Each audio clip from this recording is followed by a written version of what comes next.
കർത്താവിൻ്റെ തിരുനാമത്തിന് സ്തോത്രം. ക്രിസ്തുയേശുവിൻ്റെ നാമത്തിൽ സ്നേഹവന്ദനം. കർത്താവ് പണിയുന്ന ഭവനം, പുതിയ പരമ്പര. കർത്താവിൽ പ്രിയപ്പെട്ട സഹോദരങ്ങളെ, സങ്കീർത്തനങ്ങൾ 127:1. യഹോവ ഭവനം പണിയാതിരുന്നാൽ പണിയുന്നവർ വൃഥ അധ്വാനിക്കുന്നു. ലോകചരിത്രത്തിൽ ഇന്നയോളം ആർക്കും ദൈവം തമ്പുരാൻ നേരിട്ട് വന്ന് ഒരു വീടും വെച്ച് കൊടുത്തിട്ടില്ല. പിന്നെന്തേ യഹോവ വീട് പണിയാതിരുന്നാൽ എന്ന വചനം അവിടെ വന്നത്?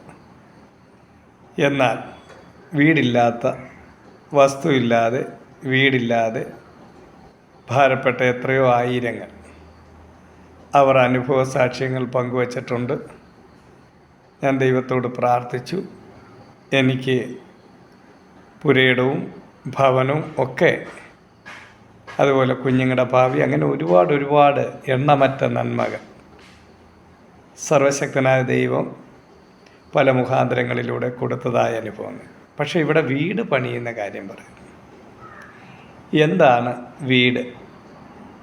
എബ്രായർക്ക് എഴുതിയ ലേഖനം 1:3-6. എബ്രായർ 3:6.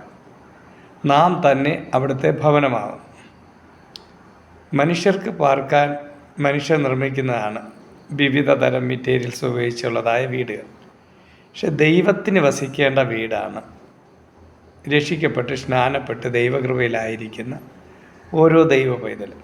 അതാണ് 1 കൊരിന്ത്യർ 3:6, 2 കൊരിന്ത്യർ 6 എന്നീ അധ്യായങ്ങളിൽ പറയുകയാണ്,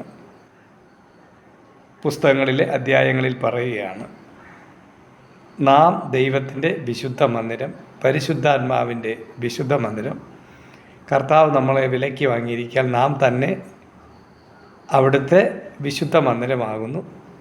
ഇങ്ങനെ വളരെ വ്യക്തമായിട്ട് പറയുന്നു, നമ്മളാണ് ദൈവത്തിൻ്റെ ഭവനം. ഈ ഭവനത്തെ ദൈവം എന്തോന്നുകൊണ്ടാണ് പണിയുന്നത്? കർത്താവ് പറഞ്ഞു, എൻ്റെ ഈ വചനങ്ങൾ കേട്ട് ചെയ്യുന്നവൻ.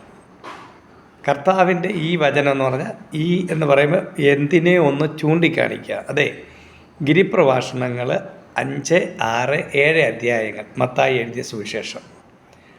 ആ വചനം പറഞ്ഞിട്ടാണ് പറയുന്നത്, ഈ വചനം കേട്ട് ചെയ്യണം. അപ്പോൾ അങ്ങനെ പ്രത്യേകിച്ച് ആ തിരുവെഴുത്തുകൾ കേട്ട് അതും പ്രകാരം ജീവിച്ചാൽ ആരാലും തകർക്കപ്പെടാത്ത ശ്രേഷ്ഠമായ ആത്മീയ ജീവൻ നയിക്കാൻ നമുക്ക് കഴിയും. ദൈവം അതിന് നമ്മെ സഹായിക്കട്ടെ. അടുത്ത ഭാഗങ്ങൾ അടുത്ത ദിവസങ്ങളിൽ ചിന്തിക്കാം. Thank you.